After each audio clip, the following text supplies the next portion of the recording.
సాంస్కృతిక చరిత్ర అనేటువంటి అంశం పైన ఈ ఉస్మానియా యూనివర్సిటీ ఆవరణలో జరిగే ఈ వేదికకు చేసినటువంటి గౌరవనీయులు అతిథులు కుల పెద్దలు ప్రొఫెసర్ కంచయ్య గారు,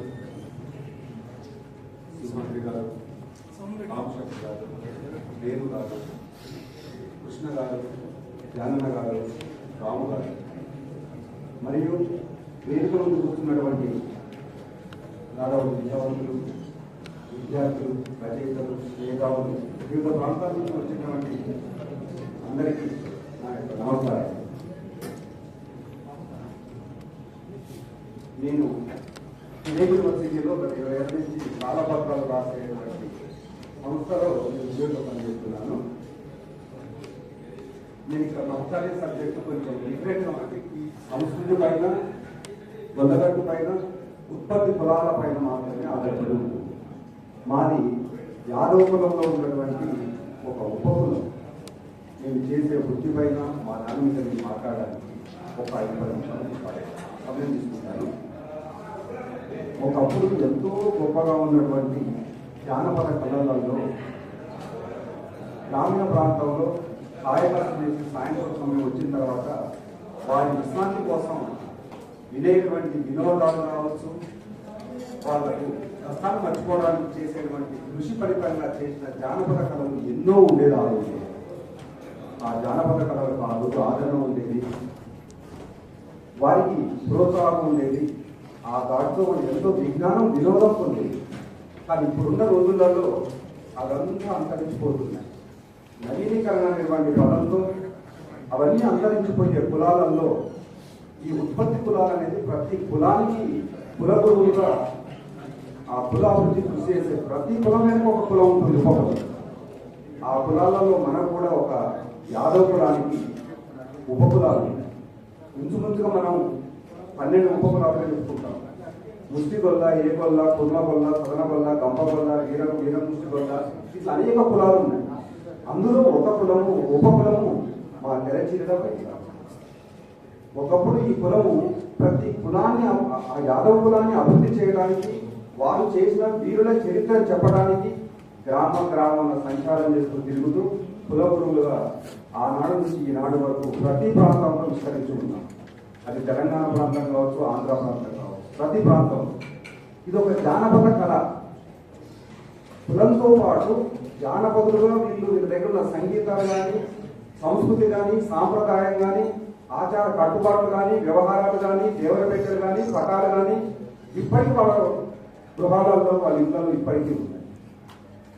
నాకు మేజర్గా మా తాత ముత్తాతలు తాళపత్రం రాసేవారు, చదివేవారు, విజ్ఞానవంతులు, అక్షరాశులు. వారి నుంచి ఇన్స్పిరేషన్గా నేను తాళపత్రాలు చదవగలను. ఆ రీత్యా నాకు ఉస్మానియా యూనివర్సిటీలో వచ్చిన ఉద్యోగం కూడా ఆ రోజుల్లో దొరికింది. అంటే ఒక చరిత్రను చెప్పడానికి మన యాదవ సంస్కృతి, యాదవ కట్టుబాట్లు, ఆచారాలు చాలా గొప్పవి. ఒకప్పుడు విజ్ఞానవంతులం.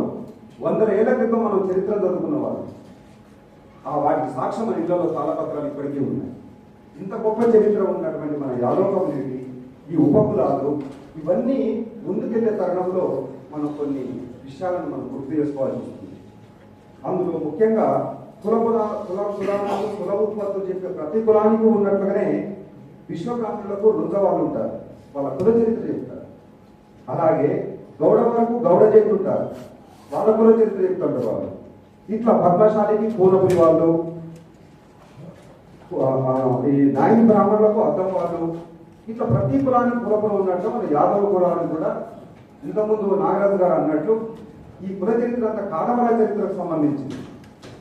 కాటమరాజులో ఆయన రాజ్యపాలన చేసినప్పుడు వాళ్ళకు వచ్చినటువంటి అన్నదమ్ముల విభేదాలు, ఆ యొక్క యుద్ధ ఘట్టం చెప్పడానికి ఆ కాటమరాజు చరిత్రలో వంశంలో చివరివాడైన పత్తీరను కొన్ని ఉపకులాన్ని సృష్టించి వారికి ఆ చరిత్ర చెప్పమని 4 ప్రదేశాలకు పంపించారు. 4-8 ప్రదేశాల మూలలకు దేశమంతలో పంపించారు. అలా వ్యాప్తి చెందుతూ వచ్చిన తెగనే ఈ కుల చరిత్ర చెప్పేటువంటి, కుల ఉత్పత్తి చేసేటువంటి కులాలు ఎన్నో ఉన్నాయి ఈ రోజు. మనం యాదవ కులానికి ముఖ్యంగా కొమ్ముల వాళ్ళు చెప్తాము, మందహెత్తుల వాళ్ళు చెప్తాము, తెరచీరల బైకాన్ వారు అని చెప్తాము. వీరంతా కుల చరిత్ర చెప్పేవాళ్ళు. వాటిని మనం ఉత్పత్తి కులాలుగా కూడా చెప్పవచ్చు. ఇక్కడ ఒక పదాన్ని కూడా మనం ఖండించవచ్చు. ఆశ్రిత కులం అంటున్నారు. ఆశించే కులం కాదు. విద్య విజ్ఞానం నేర్పేటువంటి ఆధ్యాత్మిక గురుకులం ఈ తెరచులకు కానీ మందహితులు కానీ ఈ కొమ్ముల వాళ్ళు కానీ విజ్ఞానవంతులు అని మనం చెప్పాలి. అంతేకాకుండా ఈ మా తెరచిరల బైకాని అనేవారు ముఖ్యంగా యాదవులు నిర్వహించేటువంటి పండుగలు నిర్వహిస్తారు. అది ప్రతి గ్రామం చివరిలో యాదవులు గుళ్ళు నిర్మించుకుంటారు. అది గంగమ్మ, సౌనమ్మ, లింగమంతుల స్వామి. తెలంగాణ ప్రాంతంలో ప్రతి మండలంలో 4-5 గ్రామాలు ఇప్పటికీ ఉన్నాయి. ఆ గ్రామాలలో చేసేటువంటి పండుగలను పూజారిగా ఉంటూ ముందుకు తీసుకెళ్లే తరుణంలో ఆనాడు నుంచి ఈనాడు వరకు దురాజపల్లిలో ఉన్నటువంటి మన గొల్లగట్టు జాతరలో కూడా మా వంశీయులే 200-300 ఏళ్ళ నుంచి కూడా పూజలు చేస్తున్నారు. మా దగ్గర ఎంతో సంస్కృతి సాంప్రదాయానికి సంబంధించినవి ఎన్నో ఉంటాయి. తాళపత్రాలు అది సంస్కృతి మాకు ఆధారాలు. మా దగ్గర సంగీతమైన వీరణాలు అవి వారి వాయిద్యానికి వీరణాలు. గజ్జలు, తాళాలు, దేవరపటం ముఖ్యంగా మనం ఇక్కడ చెప్పుకోవాలి. ఇక్కడ ఉన్నటువంటి ఉత్పత్తి కులాలు సంస్కృతి అనుకున్నాం. గొల్లగట్టు సంస్కృతిలో ముఖ్య పాత్ర ముఖ్యంగా వహించేది మా నుంచి వచ్చే దేవరపేటలో సుమారుగా 33 దేవతా విగ్రహాలు ఉంటాయి. అవన్నీ కాటమరా చరిత్రకు సంబంధించినవి, లింగమంతుల స్వామి చరిత్రకు సంబంధించినవి. లింగమంతుల స్వామి చిన్న సోమలింగంగా, ఆయన భార్య మాణిక్షమ్మగా మేము చెప్పే కథకు ఆదర్శాలు, నిదర్శనాలు ఆ దేవరపేటటువంటి విగ్రహాలు. అంతేకాకుండా కాటమరాకు సంబంధించినటువంటి భక్తిరన్న, పోలురాజు, పెద్దిరాజు, గంగకర్కవాదం, సౌనమ్మ, నలనూకరాజు, ఎర్రనూకరాజు చరిత్రలంతా చెప్పేటువంటి ఆ దేవరపేటలో ఇప్పటికీ మా ఇళ్లలో, మా దేవరపేటలో ఇప్పటికీ ఉంటాయి. అవి కంచుతో, ఇత్తడితో, చెక్కతో చేయబడినటువంటి విగ్రహాలు ఇప్పటికీ అవి మనకు పెద్దగడ్డ జాతరలో ప్రతి 2 సంవత్సరాల కోసం జరిగేటువంటి జాతరలో మేము తీసుకొచ్చి వాటితోటే ఆ చరిత్ర చెప్పి అక్కడ 5 రోజుల పండుగ నిర్వహించి మేము అక్కడి నుంచి వారి ఇచ్చిన బాధ్యతలు తీసుకొని వెళ్తున్నాం. ఇట్లా చరిత్ర నిలుపుతున్నాం, సంస్కృతి నిలుపుతున్నాం, యాదవ ఆచారాన్ని, వ్యవహారాన్ని ముందుకు తీసుకెళ్తున్నాం. మేము ఒక జానపద కళలుగా ఒక కుల వ్యవస్థను నిర్మిస్తూ కులవాభివృద్ధికి తోడ్పడుతున్నాం. అయినా కానీ ఈనాడు మాకు సరైన ఆదరణ, అభిరుచి అక్కడ లేదు. మమ్మల్ని ఎంతసేపటికి కులాన్ని చెప్పే ఒక ఆశ్రిత కులంగా, ఒక తక్కువ భావంతో చూసేటువంటి పరిస్థితులు ఈనాడు కనిపిస్తున్నాయి. వాస్తవానికి ఆలోచించండి, కులాభివృద్ధికి చేసేది మేము కాదా? ఇలాంటి ఆశ్రిత కులాలు ఎన్ని లేవు ఇక్కడ దేశంలో, రాష్ట్రంలో, ప్రాంతాలలో. వాటిని ప్రోత్సహించాల్సిన అవసరం మనకు లేదా? నేను చేస్తుంది ఒక రకంగా కులాభివృద్ధే కదా. దాని వెనుక మా పారితోషికం ఉండొచ్చు, కానీ మేము చేసే కాటమరా చరిత్ర చెప్తున్నాం, వీరుల చరిత్ర చెప్తున్నాం, రాజుల చరిత్ర చెప్తున్నాం, దేవతల చరిత్ర చెప్తున్నాం. దాన్ని గమనించి మాకు తగు ప్రోత్సాహంగా ఉండాలని మేము అనేక రకాలుగా కోరుకుంటున్నాం. అంతేకాకుండా మేము చెప్పేటువంటి కథలలో, ఈ కాటమరా చరిత్రకు సంబంధించినటువంటి కథలలో 30 కథలు, ఒక్కొక్క కథని 5 రోజులు చెప్పగలరు. ఈ కథలలో కులదండకాలని, హరిశ్చంద్ర కథ, ఆవులు వేపు కథ, కవివారు పద్యాలు, పెద్దిరాజు కథ, సౌనమ్మ కథ, పంపాద్రి కథ, నలనూకరాజు కథ, ఇలా అనేక కథలు ఉంటాయి. ఇవన్నీ చరిత్రకు సంబంధించినవి, సంస్కృతికి సంబంధించినవి, మన గొల్లగట్టుకు సంబంధించినవి. ఇవన్నీ ముందుకు తీసుకుపోయే తరుణంలో ఈ సాహిత్యం కూడా నోటి సాహిత్యం ఉంటుంది, వ్రాత సాహిత్యం. ఇప్పుడు మనం మందహితులు అనుకున్నాం, వారికి మాకున్న తేడా వ్యత్యాసం కూడా మేము చెప్తాం. మందహితుల వారంతా మౌఖిక సాహిత్యం, వారి వంశం నుంచి తాతల నుంచి నేర్చుకుని మౌఖికంగా చెప్పగలుగుతారు వారు. కానీ మాదంతా వ్రాత సాహిత్యం. మా ఇళ్లలో తాళపత్రాలు ఉంటాయి, వాటిని క్షుణ్ణంగా నేర్చుకొని చదివి అవసరమైనప్పుడు వాటిని తీసి చూసి నేర్చుకునేటువంటి సాహిత్యం మా దగ్గర ఉంది. కాబట్టి సాహిత్యాలు కూడా మేము ముందుగా ఉన్నట్లుగా గుర్తించవచ్చు. ఇలాంటి ఈ తెరచిరల బైకాని కమ్యూనిటీ పోయిన సంవత్సరం మన జానన్న గారి ఆధ్వర్యంలో వారి ప్రోత్సాహంతో ఆ దేవరపేటను కూడా మా చీకటాయపాలెం నుంచి బయలుదేరి పెద్దగట్టు వరకు వచ్చి అక్కడ ఉండి మరుసటి రోజు గుట్ట మీదకి వెళ్తుంది. దానికి వారు ప్రోత్సహించారు, అందరూ ప్రోత్సహించారు. వారి ఆధ్వర్యంలో కూడా చక్కగా జరిగింది. అలాంటి కార్యక్రమం కూడా త్వరలో ఆధ్వర్యంలో ఈ నెల, వచ్చే నెల ఫిబ్రవరి 1వ తారీఖున దేవరపేటే మహాయాత్ర కూడా నిర్వహించడానికి సన్నాహాలు చేస్తున్నాము. అందరూ ఆశీస్సులు కూడా కావాలని కోరుకుంటున్నాము. మొన్ననే వెళ్ళి లింగమంతుల స్వామి జాతరకు మాకు ఆహ్వానం పంపించారు. వచ్చి మీరు ముహూర్తాలు నిర్వహించండి, ఈ సంవత్సరం కార్యక్రమం చేద్దాము అని ప్రతి 2 సంవత్సరాల కోసం నిర్వహిస్తారు అక్కడ జాతర. ఆ జాతరలో మేము పూజారులుగా ఉంటూ 5-6 రోజులు ఉంటూ 10 మందిని పెట్టి అన్ని కార్యక్రమాలు నిర్వహించి వస్తుంటాము. అలాగనే ఈ సంవత్సరం కూడా 2వ తారీఖు నాడు ఫిబ్రవరి 2 ఆదివారం నాడు దిష్టి పూజ కార్యక్రమం ఉంటుంది. ఆ కార్యక్రమంతో జాతర మొదలవుతుంది. అంటే జాతరకు జరిగే 15 రోజుల ముందు జరిగేటువంటి కార్యక్రమం దిష్టి కార్యక్రమం. దిష్టి అంటే ఒకప్పుడు గొల్లగట్టు జాతర, దురాజపల్లి జాతర దేవాలయం మూసిన తర్వాత జాతర అయిపోయాక మళ్ళీ 2 సంవత్సరాల వరకు తలుపు తీయలేనటువంటి పరిస్థితి ఉండేది ఒకప్పుడు, 50, 70, 100 ఏళ్ల క్రితం. కానీ ఈ రోజు దినదినాభివృద్ధి చెందుతూ ప్రతిరోజు తీస్తున్నారు.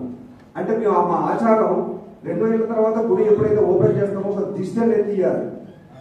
అదొక బోనంలాగా పోసి దిష్టి బొమ్మలాగా పోసి చేసేటువంటి క్రతువు కూడా అది చేయాల్సిన అవసరం ఉంటుంది. చేస్తామని ఆచారం కనుక అది ఫిబ్రవరి 2వ తారీఖున నిర్వహించాము. తేదీలు ముహూర్తాలు అందరి సమీక్షంలో చెప్పొచ్చాము. వచ్చే నెల ఫిబ్రవరి 16 నుంచి 20 వరకు 5 రోజులు జాతరా ఉత్సవాలు ఉంటాయి. ఇలాంటి గొప్ప సంస్కృతి సాంప్రదాయం ఉన్నటువంటి జాతరను ముందు నడపడానికి ప్రతి ఒక్కరు ముందుకు రావాలని, ముఖ్యంగా యువతరము మరియు అధికారులు, జనం లాంటి రాజకీయ నాయకులు, ప్రొఫెసర్లు అందరూ కూడా ముందుకు వచ్చి ఈ జాతరను ముందుకు నడిపించాలి. మేము చేయబోయేటువంటి దేవరపేట యాత్ర కూడా మీ ప్రోత్సాహం ఉండాలని, ఇలాంటి సంస్కృతి సాంప్రదాయాలు కాపాడాలని, మరియు మీరందరూ కూడా ఈ యొక్క విజ్ఞానాన్ని, ఈ యొక్క సంస్కృతిని ముందు తరాలకు తీసుకెళ్లే ప్రయత్నం చేస్తారని కోరుకుంటూ, ముఖ్యంగా అక్కడ మాకు జరుగుతున్నటువంటి పెద్దగట్టు జాతరలో అనేక సమస్యలు మేము ఎదుర్కొంటున్నాము.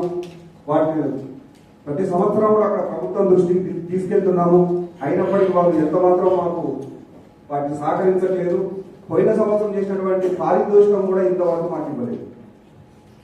ఇంతకుముందు నా అన్నగారు చెప్పారు, జనన్న గారు, చెప్పుకోవడానికి కోట్ల బడ్జెట్, ఇవ్వడానికి మాత్రం అక్కడ ఖర్చు పెట్టడానికి మాత్రం వాళ్ళు ఏదో చూపిస్తారు, ఏదో చెప్తారు, ఎక్కడికో వెళ్తారు.